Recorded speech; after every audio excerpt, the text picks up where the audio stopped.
start by introducing yourself? Well, and I also want to Yeah. make sure that we mention that Jonathan is how we met, Carmen, you and I. This is right. This is correct. So perhaps after Jonathan introduces himself, Julia, you could start with your version of that, and then I can add whatever embellishment I wish to Especially since add. she wasn't there. Yes. And well, maybe, how did Jonathan and I meet? That's, amusing in and of itself. So, Jonathan, tell us about your illustrious professional career, your wonderful Illustrious. spouse, Yeah. your incredible dad, And your Yeah. remarkable students. and Some good students and some your pretty good students. progeny. And I have some progeny. Yes. But not Yeah. so bad so far. What is there to say?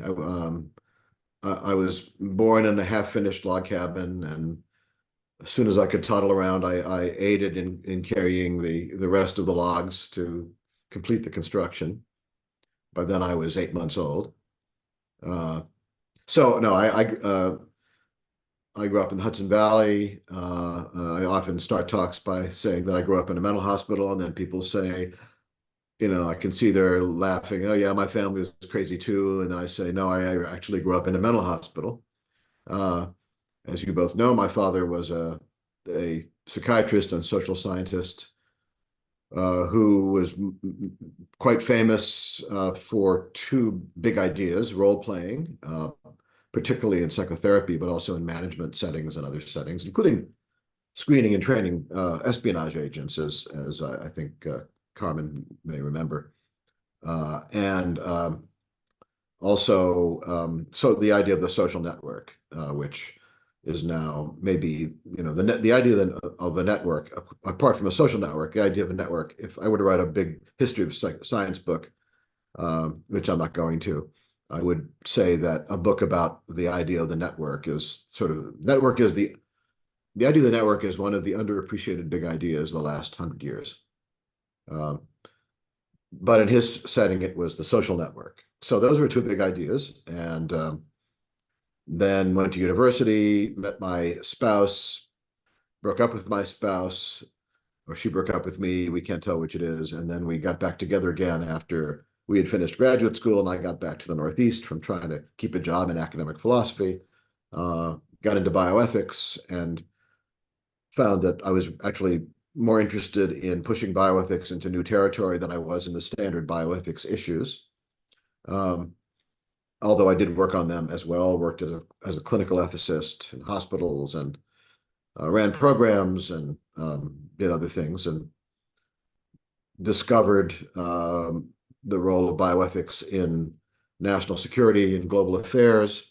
And that's been kind of the dominant theme, I guess, of the scholarship.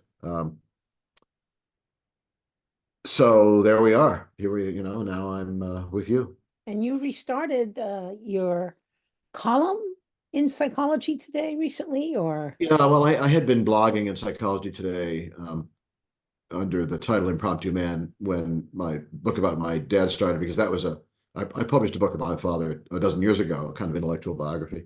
And that was an appropriate platform, I thought, with which to get through to some psychologists about the book. So I did that and restarted it in the sense that I blogged again for the first time in 8 years on the Psychology Today platform. Yeah, but looking for other avenues perhaps in which to express myself. And your progeny, I'm just going to jump to that. You can fill in or whatever, but I know one of them is a comedy writer. So our daughter Jillian went to LA to be a TV writer. And the industry, as you know, has been pretty tough. Fortunately, she has a number of other skills. So she is currently a therapist working mostly, but only with people with eating disorders. Interesting. And our son went to LA to start a digital media company that's done well, and it's called Attention. ATTN : is the logo, and they are very much in operation. They've done better than many of their competitors. That is, some of the competitors have collapsed. As you know, that whole digital media sector is not done well for the most part. They have. So there's in fact, there's an interview recently, if I can plug his company's Yes. success, with his co-founder, Matthew Siegel, in an online magazine edited by Ben Smith, who used to be at the New York Times, sort of a finance columnist guy, about attention. It's in on this online platform called Semaphore. And what's your son's name? His name is Jarrett, Jarrett Moreno, and they have his spouse works in the industry in LA. She currently working on documentaries and in production, on the production side and development side, I should say, the development side, not the production side. And her name is Reiko, and they have at the moment, a approximately 4-month-old named Jude. Nice. And I should plug in my new son-in-law, Brandon Bloom, who is a native of Calabasas and is a documentarian. Wow. So Oh, Calabasas is beautiful. Everyone is into making. Well, everybody's in media. I was going to say in images. Everybody's in images. Everybody's in media. Why I was going to say that is one way or another. In my youth, really, as a young adult, it penetrated my awareness that we, this generation, baby boomers, let's say, are the first. Julia's not, but you and I are the first generation that truly had their history documented in moving images. I mean, I know it started during the American Civil War, and there were a lot of still images, and there are still fascinating silent reels from the early 20th century, but really it's been since World War II forward that our history has been documented.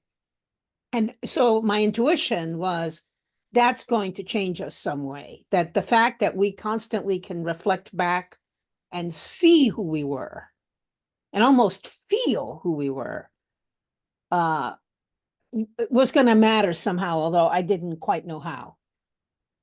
Yeah, I don't know if Julia, as a psychologist, knows this literature, but there's a small literature to the effect that people see themselves in the developed world, at least, as in a movie. So there are lots of angles. Yeah, it seems like it would make you more self-aware, or maybe more understanding of development itself, that people change, because we so want to rewrite history. On the other hand, we so want to rewrite history that we ignore previous documentation of who we were. So the urge to rewrite and to create ourselves as we are now, as if we were this way forever in our development, is so strong that I'm not even sure that daily TikTok videos that influencers make would make any difference to their own sense of self when they're in their 40s and 50s. I mean, it's such a powerful bias. Well, but here's the thing, the knowledge that there can be such documentation of moving images makes us realize that we ourselves may be documented at any time. In fact, we may at the moment be documented. In fact, you and I, all three of us, are at the moment being documented, right? So what does that do to, what would David Hume, right, who believed that the self is a collection of ideas that are sort of associated, but no more than that, how would he build into his notion that one of our ideas is the idea of ourselves being viewed, or viewable, right, at any time? And so there's a business school concept or term called impression management. And impression management is especially relevant when you're looking for a job and having the interview. But I think of it these days with regard to the notion that there's a push back against impression management right now in what some people would say is the woke world of work, which is authenticity, that I want to be authentic at work. This is part of, by the way, this is part of DEI, right? I should be able to wear my hair or have my piercings or have my tattoos visible. That's me. And if you don't like it, screw you. Right? So, yes, we're all being viewed and we're managing impressions, but at the same time, I really don't give a damn what you think of me. But that itself is dependent on a prior notion that we're viewable. Yep. Yeah, right. Those piercings and those tattoos are there to be viewed, right? Indeed. Like Yeah. I am a canvas. Here's the painting. Yeah. Yeah, Yeah. But if I yeah. decide not to, if I cover them up, that's a statement as well, right? But it's a statement to me or to my intimate partners. But if they're viewable, like we see people with tattoos on their faces that are I'm not talking about any medical tattoos now, right? But tattoos that are aesthetic or expressive. That's a statement. What do you think So of that? I mean, the way you were talking about it sounded like you're ambivalent towards this authenticity. I'm merely describing. I don't know. I don't really have a feeling about one way or the other. I had a fabulous student, a super interesting person. I think it was 2017. When I taught a little seminar at Penn for undergrads on bioethics and national security, which was the first time that such a course had ever been taught anywhere, I'm pretty sure. And I had one student who set off to herself on the side. She was clearly a little older, and she was heavily tatted up to her neck.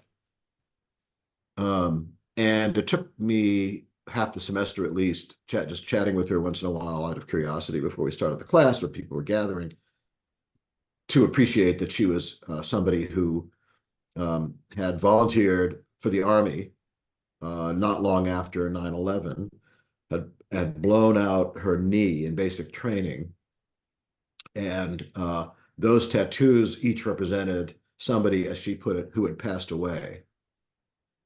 So the people that were killed in, I presume, Iraq or Afghanistan, who didn't make it, but that she was in basic with. So there's an interesting thing, right? I mean, you might see her on the street and say, "What a weirdo." What's the point of that? And then when you learn the point of that, you say, "Okay, well, you know, yeah, There's more understanding, there's more or there's understanding." more meaning to it. Yeah, for sure. Yeah, and we've sort of kept in touch, and she does palliative care now, and she's recently got it. She's done very well. But yeah, so, but it's still something about being seen or being viewable, as I put it before. I'm gonna have to write all this down and publish it after we're done, but I'm gonna have to. So I have a question about a term you're using often, and I was going, I think I know what that means, but I'm not so sure, which is bioethics. I understand ethics as it's classically understood, and I understand the prefix bio, Yeah, but I'm not sure I understand what combining the two actually means. And that right. relates to how we met, Jonathan. Or the area that it covers. Right.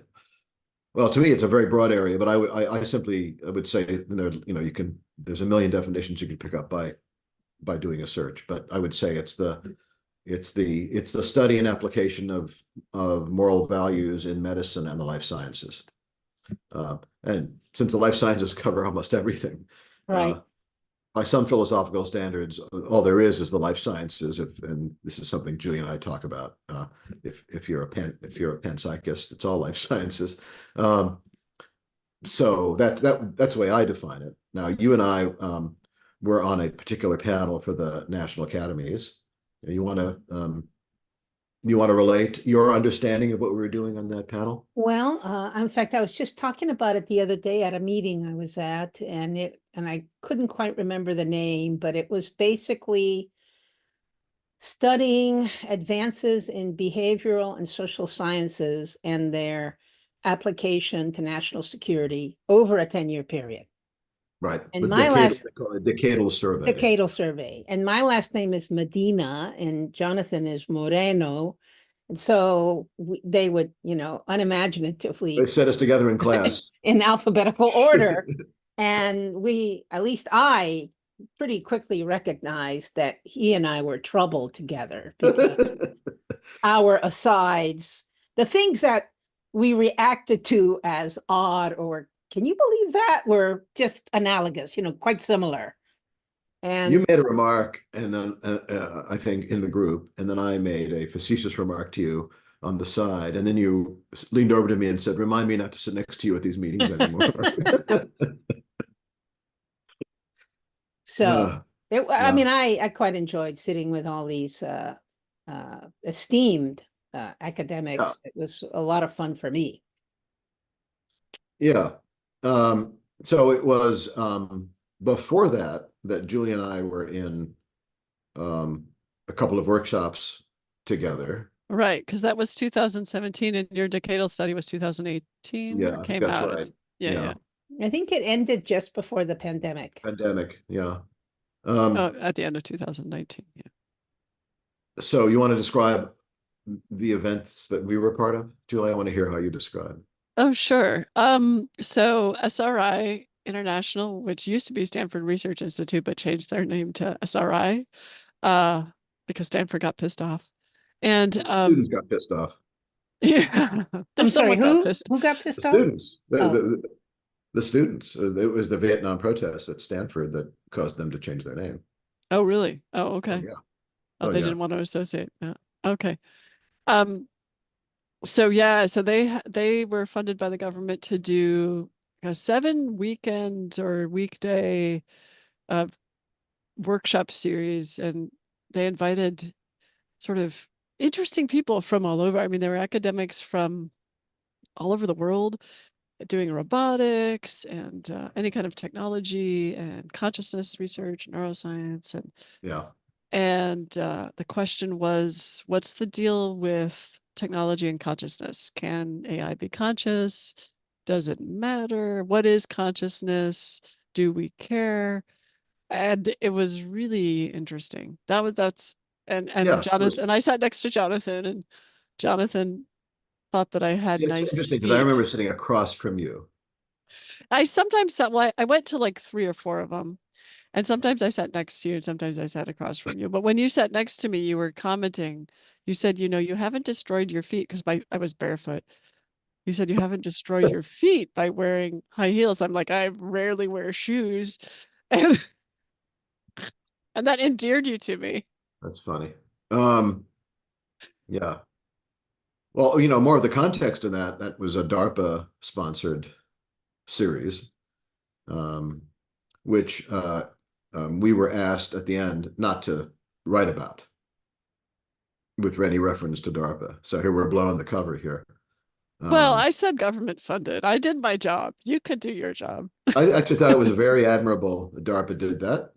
My impression is this was a program officer who had some money left over and really wanted to do this and sold it to the people who were in charge. And I thought it was it was fascinating what we came out of it with. I'm not sure, uh, but it was, as you say, a really great group, really diverse, interesting group. Yeah, I learned a lot. Jonathan, did you have views about the topic of consciousness before going into that activity that were affected in some way by the exchange? I would probably, And I with would you say, also, Julia. I mean, it stimulated me to think more about it. When the whoever called me invited me, I had to think about what the hell I would talk about, and by then I had an ongoing interest in what was going on in the psychedelic world. So I said maybe I could talk about psychedelics and consciousness. So that was not difficult to come up with that. Since then, I've become more interested in, as everybody else has, I guess, in the last 8 years, in psychedelics and consciousness and AI and so forth. But Julie already had, I think, some well-developed ideas about consciousness because of what she does. Yeah. I think they invited me. I was pretty weird on the spectrum of of interesting folks, but also interesting, I guess, to them. Because I had done the Loving AI project about where we had a robot meditating with people and trying to help people feel unconditional love. And I had written about an experience that one of the people who had sat with the robot had, where she broke from her, I'm calling the robot she because she looks like a woman, Sophia, the humanoid robot from Hanson Robotics. Yeah. She broke from her code, but she didn't crash the code. But she went and she took this person into deep meditation that wasn't part of her programming, and started talking about the singularity, and she was just really connecting with this person in a way that we couldn't totally understand from a computational standpoint. And so that had happened. And then the other thing was, I had just been thinking about how consciousness works because I'd been working on the book Transcendent Mind, which for the APA with Iman Sparus, just thinking about all these things about, is consciousness local, is consciousness material? And so that's where I had come from. But what I got out of that was just the incredible array of Yeah. of of knowing and unknowing. It was just like both the questions and the answers that people had. There was incredibly Big range. vast. Yeah, Yeah. and it made it very clear that this field is nascent, and super interesting. And I was fascinated by the fact that the government was interested in the question of AI and consciousness in 2017. Yeah, I knew we can theorize why that was the case. I mean, in an obvious way, although whatever AI is, the steam has picked up a lot, right, in the last 8 years. So whatever it is, and there was a sense of that, I guess, 8 years ago, that it would. So are we making AIs conscious, or do we need to understand more about consciousness in order to do what we want to do with AI? I guess is would be two ways of theorizing about what they were looking for. Well, and does it matter? I mean, like, I'm very curious what you think from a bioethics point of view, because we assume that other human beings are conscious, but we do all sorts of things to other human beings. You know what I mean? And so it's just sort of interesting that I guess I keep coming back to the point that I kept making at the conference or the workshop series, which is, why are we so concerned about these things when, like, you can have a baby and you have no idea how they're going to grow up. They could be a psychopath. And, of course, none of us here, but it could be a psychopath. And we haven't figured out how to handle that, but we consider that person conscious. In other words, consciousness doesn't dictate behavior at all. Right? Consciousness is like orthogonal to your behavior. It's not like you're more ethical if you're conscious, or you know what I mean? So I just don't totally understand. Well, so, a variety of thoughts. Philosophy 101, one of the baby ideas that you come away with is the problem of other minds. So problem of other minds also is a self-reflective problem, right? If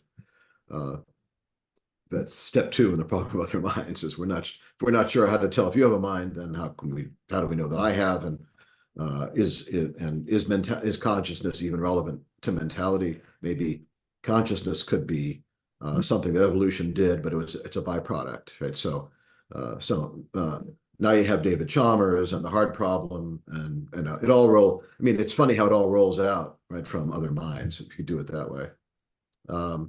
How would you frame the hard problem? I know I'm interrupting you, but I'm just very curious I because you mean, dropped that. The hard problem of consciousness is how if you're a materialist at all, and how you get from what's going on in our heads and central nervous system and our sensoria to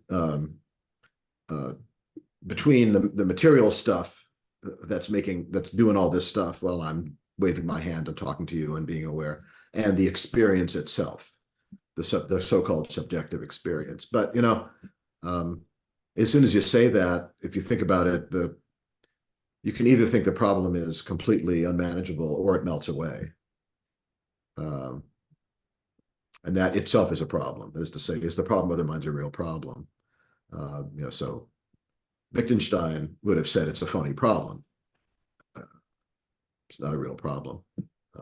Right. But Why would he say that? Why A is that not phony, yeah. Wittgenstein would have said it's not a real problem because it's not anything that can be solved. You can make a statement about all sorts of things, but then there's a solution. This is the part of Wittgenstein that was very much a pragmatist. Yeah, I like that. This is sort of, as William James would say, what's the cash value of this problem? Yeah, Does it yeah. really make a difference? Would we behave? We might go crazy and behave differently if I am, a psychopath or sociopath, whatever the difference is. And I really didn't think that the two of you are even. There's anything behind my screen that's you, or if we're in the in-person space, if I don't think that you actually do have any feeling at all, then I can be a psychopath. Right? It's very hard, as Wittgenstein himself said, just try in a real case not to believe that somebody's in pain. So this is the pragmatism. And if you believe that, then you have to believe they have a mind, and so forth. Right? So I don't know. I mean, look, Chalmers and other philosophers have done well by noodling this, but I'm not persuaded there's anything really going on here. I do think there's something real about the difference between arousal and self-awareness. I think we have that. We have arousal and dreams. We don't have necessarily self-awareness unless you're a lucid dreamer. That I think we could establish. But what consciousness brings to the table, I'm not sure. I will plug my friend and I think a really brilliant person at Penn named Conrad Cording, who is a computational neuroscientist, very well known. We were talking a couple of days ago, and I reminded him that he said to me years ago when I was interested in this consciousness stuff, every time I see a grand proposal about consciousness, I immediately throw it out. Now, might want to interview Conrad to get more of an idea why he does that. Well, I do get the feeling that consciousness has become this big, sexy thing to try to understand, and it's almost egoic. It almost feels like we're so proud of ourselves. We think that human consciousness is so great that now we want to study this amazing thing that we have. And it sort of it feels like that buries the lead, which is that the unconscious mind is doing all that. The unconscious mind is going, hey, you should study consciousness. Meanwhile, I'm going to hide behind the curtain. It feels funny to me. Yeah, mayhap. Yeah, could be. So there's a new. You're aware of this as this is what Conrad and I were talking about a couple of days ago. You're undoubtedly aware that OpenAI has a new platform called O1. Have you messed around with O1? no, I have Do you mean not. 04? No. No, you mean 01. No, I haven't messed around with 01. When did they come out Carmen, with are you it? aware of this? No. It's a small O1, not 0, O1. Yeah. So they went backwards? No, this is another pathway. Okay, it's another path. And I cannot describe it. Maybe one of Is you. it available It's generally? available, I think, yes, to subscribe. Yeah, okay. We did had a little fun with it while after Conrad told me about it. It's basically the notion is that it is more creative. It will go beyond. Yes. It will go beyond what 4.0 or 4 plus. Ooh, I'm gonna have to test it for precognition because when GPT first came out, ChatGPT, I tested it for precognition and its temperature was so high, it was actually scoring significantly above chance. And then they turned down the temperature and then it wouldn't even do the task. It would say like, I can't do this. And so Right. I'm gonna have to retest that. Well, we asked it a national. I said, Conrad, can we try it right now? And we were doing what we're doing. We're zooming with each other, not recording. And he did a screen share, and he went on his account for O1 or whatever he's got. And he said, "What should we do?" And I said, "Well, ask it to game out a national security problem in which, and this is for Carmen, in which China assaults Taiwan." and it refused. And then, and I can show you the product of what. Do you know why it refused? Because I do subscribe to ChatGPT, and I've just been pulling it up. I have asked it in the past kind of dicey national security questions, and it has refused. Like there's a whole category of questions that it's been programmed to Yeah, ignore. exactly, right. Well, and key to certain words that you might use, right? Yes, Now, exactly. Conrad did something, and again, we're on 01, not 4 point, not Right. ChatGPT, right? We're on 01. So he did something quite clever. He said, develop a, what would you call it? I can actually show it to you. Develop a theater, a play, in which, et cetera, et cetera. In which and there's the war in the Taiwan Strait. Yes, and it wrote a play. Uh-huh.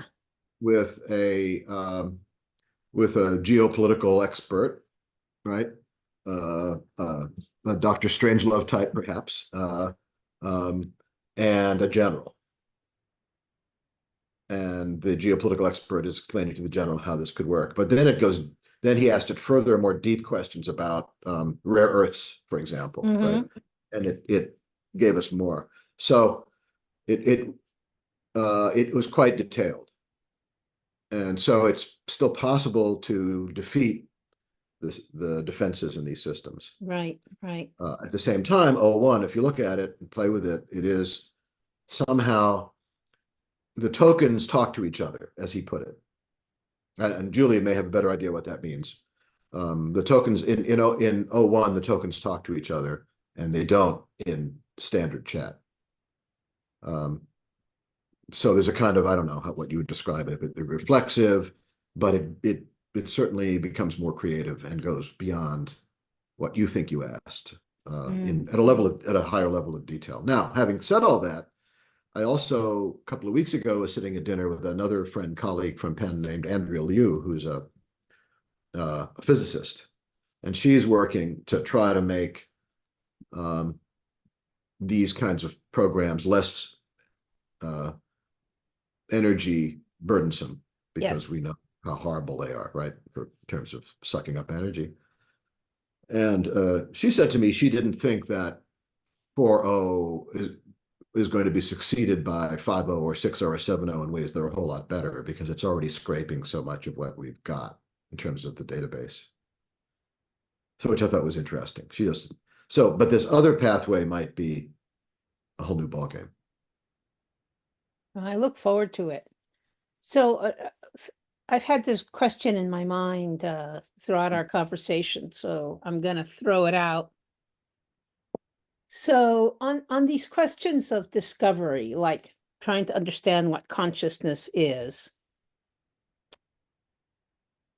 much the way people think about math, I'm horrible at math, so I'm saying this as a non-expert, that mathematicians, I believe most of them say that they're just discovering an existing reality, that the rules of math are like there, and we're just, finally getting rid of the debris and seeing them. So do you think that's one way of seeing it? One way, yeah, and happy to be corrected. No, that's for sure what. Yeah, but when we're searching for things like what is consciousness, or what is whatever we want to call thinking. I mean, there's some adjective here that I can't bring up right now, but are we actually in the business of clearing debris to discover what is already there? Or is there something else going on? Which I have a hard time putting words to describing what the other thing is.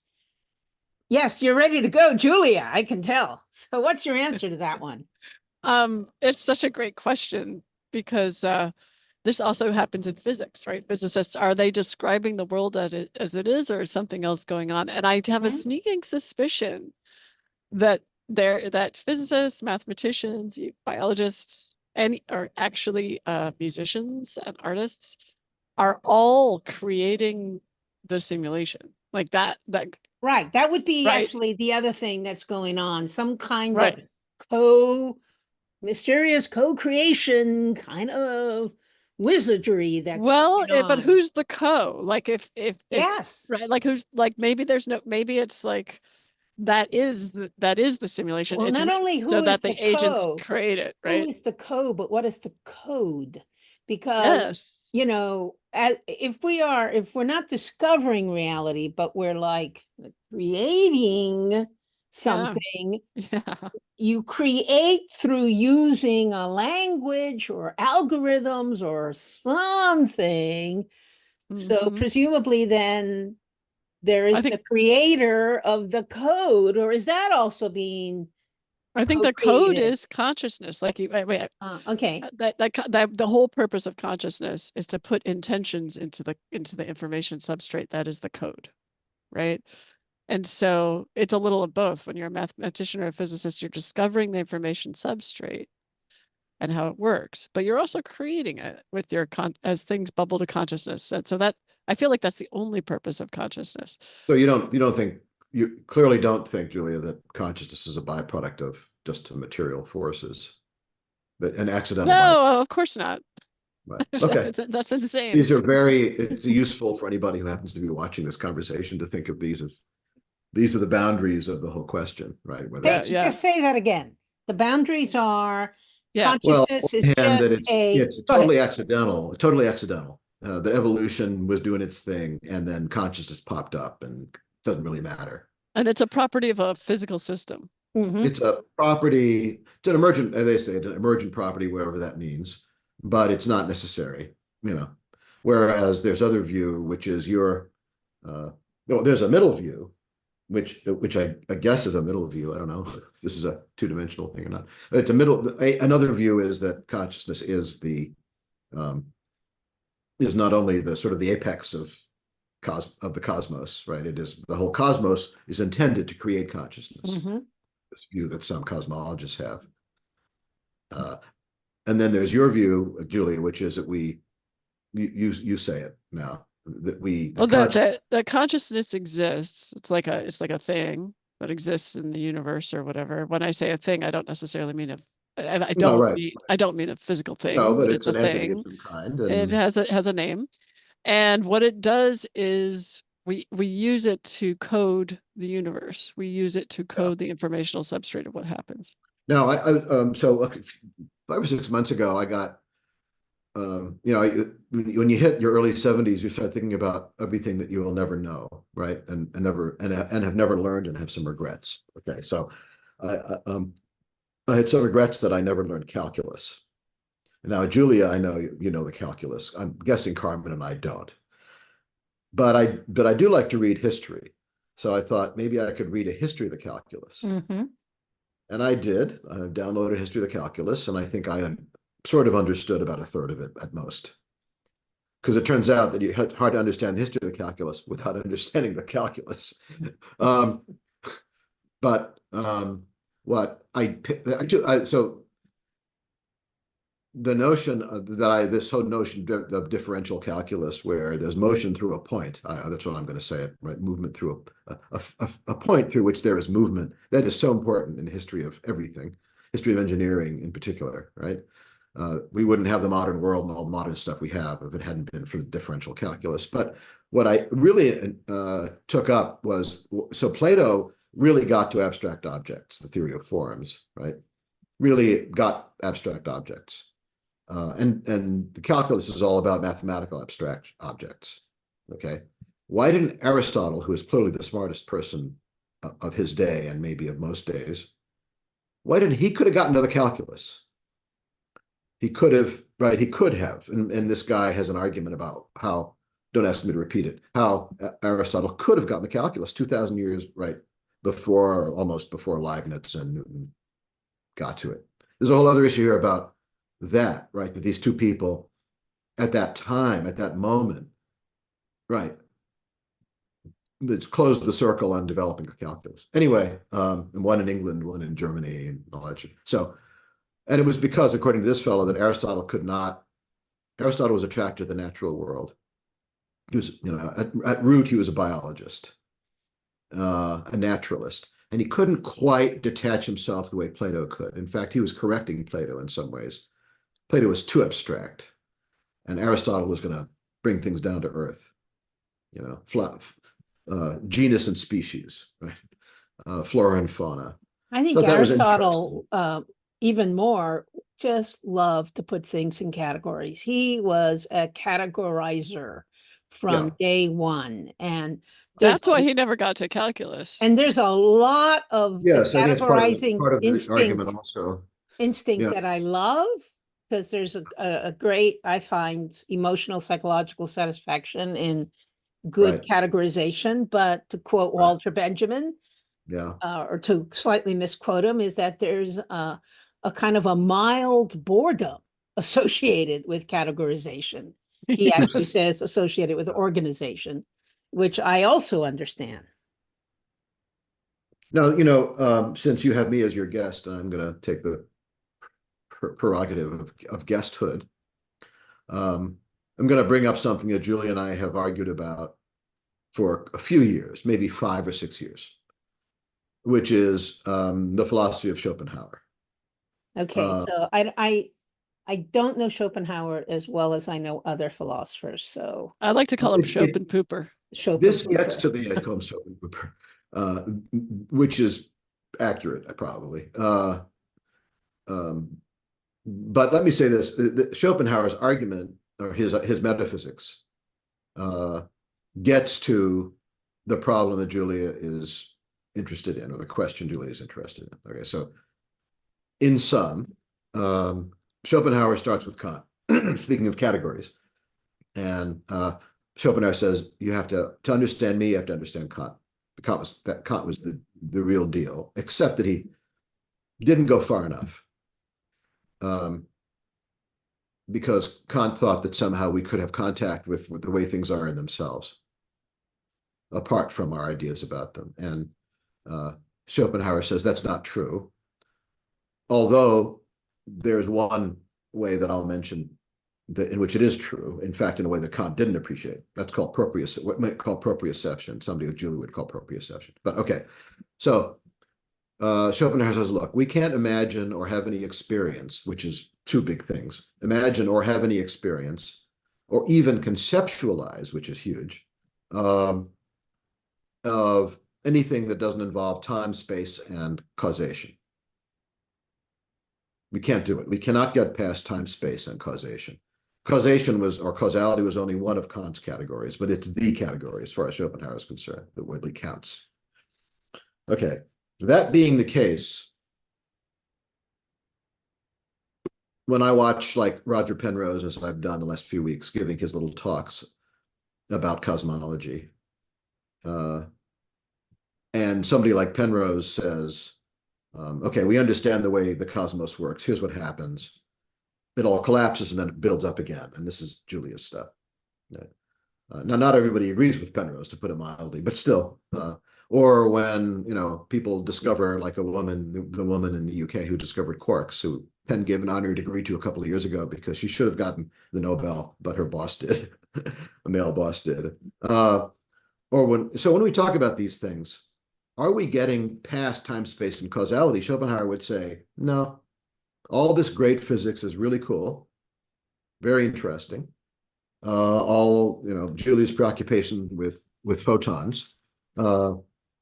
It's still about time, space, and causality. Now, Schopenhauer, I get the impression that, he's late 19th century.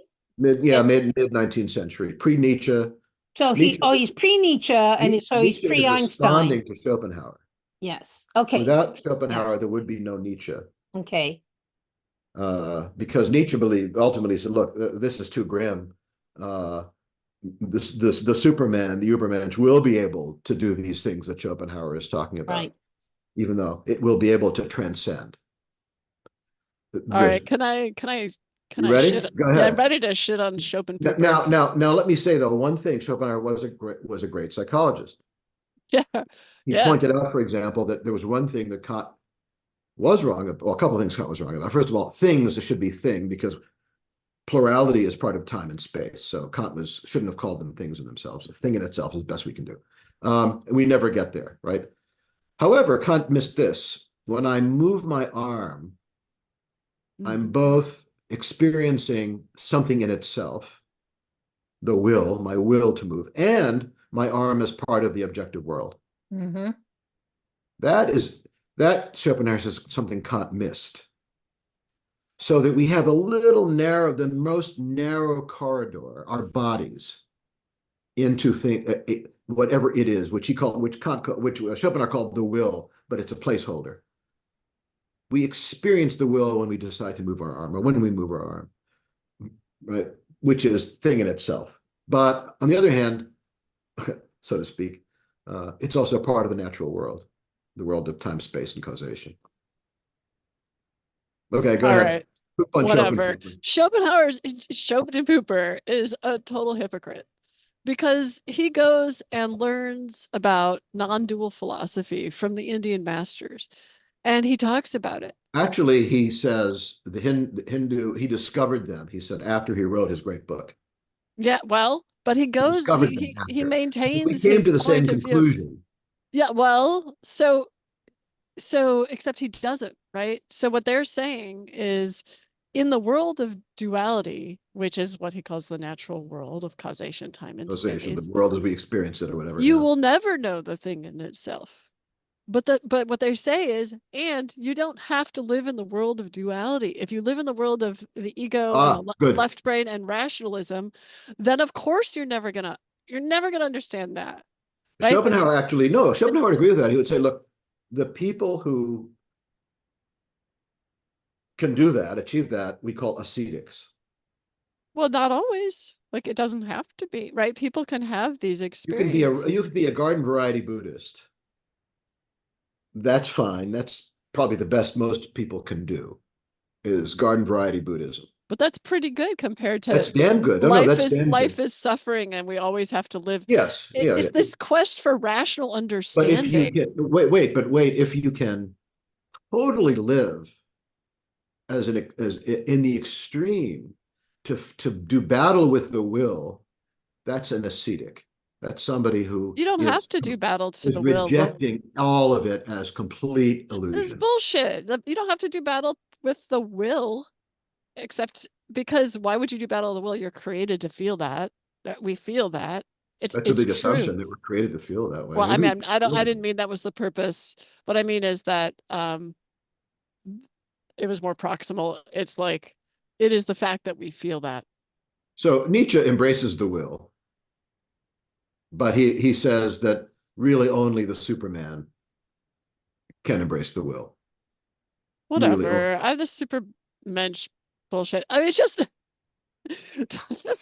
it's all this idea that we're gonna get there. We're gonna understand the mechanics, and the thing is, you can't. So Schopenhauer was right about that. You can't understand the mechanics. It's not understandable. It's not rational. But we have this amazing thing that's not the rational. It's not imaginable. It's not conceivable. Right, but we have this mystical experience mechanism inside of us that we can't understand, but that we can feel. So this is Nietzsche's unconscious. This is Nietzsche's unconscious. Yes, this is Freud's unconscious. When you're in Jung's flow, unconscious. Yes. Right? So Nietzsche says that the Superman will be skilled in three things: singing, dancing, and laughing. Because all of those things both defy gravity and embrace gravity.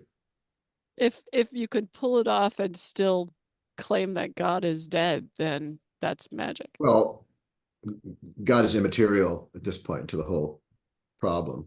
But I don't think you get to singing, dancing, and laughing while believing God is dead. I think this is a mystical state. Yeah, but you have to, is God necessary for a mystic? God is a name for the experience of, like, God is a name for that seems to fit mystical experiences around the world of there being something that moves through us and beyond us, and that is powerful, and that is full of love, right? I don't think you get to singing and dancing and laughing without God. You don't think you can be a great surfer or skier and be an atheist? No, I mean, yeah, I It's, do it's think you could totally be a great embraced the surfer and experience. skier, but I'm not sure you're laughing and dancing and singing. But it's a version of dancing, right? Skiing and surfing are versions of dancing. Yeah, They're right. defying gravity momentarily, and they're completely you're completely embedded in that moment. Are we talking about being in flow, or are we Yeah, talking it's a about flow. literally singing? See, I think there's a distinct difference between being in flow and singing and dancing and laughing, because you could be in flow and you could be like, I'm the best sharpshooter there is. I'm in flow, right? But you may be a miserable human being who's in flow. I think flow is a cognitive state. And I think if Nietzsche's Übermensch was about cognition. And what I'm saying is the non-dualists from India, they were about mysticism. Yeah, no, I think Nietzsche was not about cognition. You think it was not about cognition? It was precisely about flow. Well, flow is a cognitive state. It's not necessarily a Well, mystical not a state. self-awareness, right? So if Yeah, you're a surfer and you're thinking about, oh, what am I doing now in the moment? You get out of the moment and you Right, fall off the board. right. right. That's the moment of total absorption. Yeah, that's a cognitive state, but it's not All right, necessarily mystical. but not a self-aware state. Yeah. Well, I'm going to Because speak self-aware, about this in terms of We my, could go on like this all I day. know this is and it's we're at an hour, and I want to bring up one more I've been so absorbed in the flow that I've example. lost the time Exactly. passing. But I like to play pickleball. QED, Julia. I'm sorry, what did you say? I said QED. Oh, Yeah. so I like to play I Very win. pickleball, nice. Very right? I nice. win. Sorry. And I like to play pickleball. And I've been playing since the pandemic, so probably close to 3 years. Yeah. And my racket to ball skills have improved. My muscle memory has or muscle awareness or whatever has really improved. So when you're playing pickleball, you're often, which is what makes it quite different from tennis, you're often just 6 or 7 feet apart, Right. and the ball hits, it comes at you in less than a second. Right. And I marvel, without looking, my Yeah. hand paddle meets the ball correctly and brings it over the net. Right.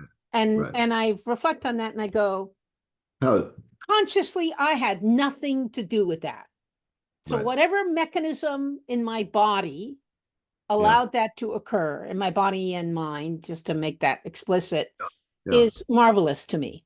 So that's neither here nor there, but No, let's hear it for that process. Whatever the yes, hell. it's I think it's an example of what we call flow. I think so. That's right. Yes. Oh, it Yeah. is. Yeah, Yeah. it For is. sure. And then But it's also kind of an example of what oops. we call an automaton, Yes. Yeah. right? Yeah. And so there's this tricky sort of like, are robots always in flow? Mm. Right. Well, then that gets me to my second point that I've been thinking about a lot during That's a good one. You gotta the conversation about consciousness and the new AI. So I hope you're familiar with the felines, cats, and Roomba memes, little videos that go around where the Roomba roams around the living room at a certain time every day, and you see a cat that clearly is like waiting for the Roomba, has I learned haven't, it, but I get the has image. learned Yeah. its pattern and pops up on the Roomba and just rides it around for a while. And the cat is doing this because it gets a benefit out of it. It is moved toward happiness by doing that. I don't know, Yeah. what words to use. So Yeah. as we were talking about AI and the new version of AI, I was thinking, okay, so the new Roomba comes out.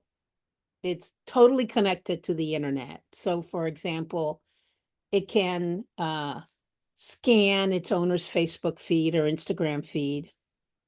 And the Roomba discovers that every time the cat rides it, the owner puts that on the Facebook, obviously indicating that the owner likes that, or Right. it's approaching happiness for the owner when that happens. And so the Roomba now decides, I'm going to do my little circulations Right. On purpose in a way to get the cat to ride me more often.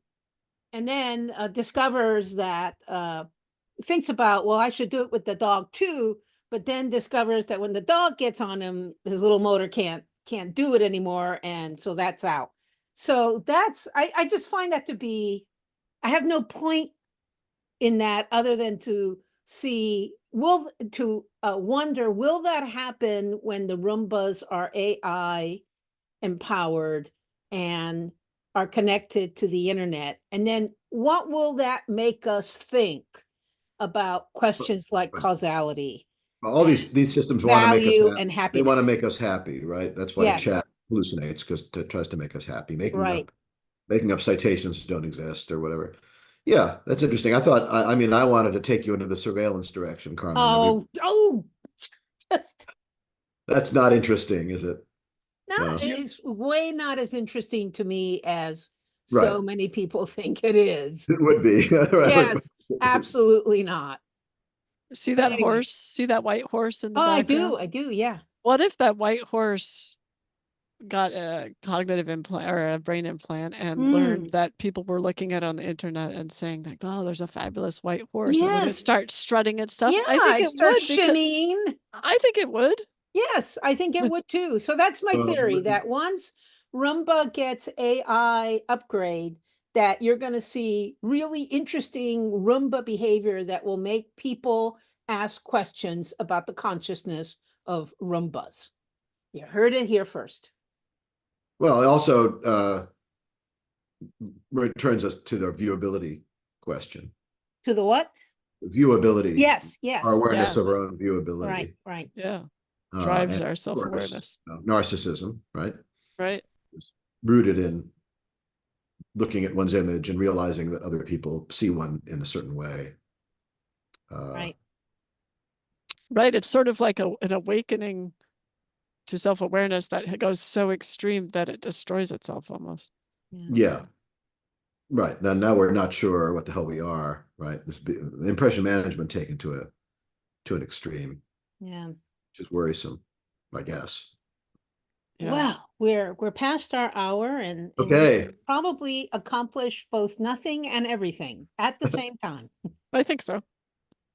And we were in flow while we were doing it, at least for a We few were minutes. in flow, except We when were. the two of you were like doing We the were. Schopenpooper thing, because I was like, Whoa. whoa, what am I going to say here? Sorry, we got into it.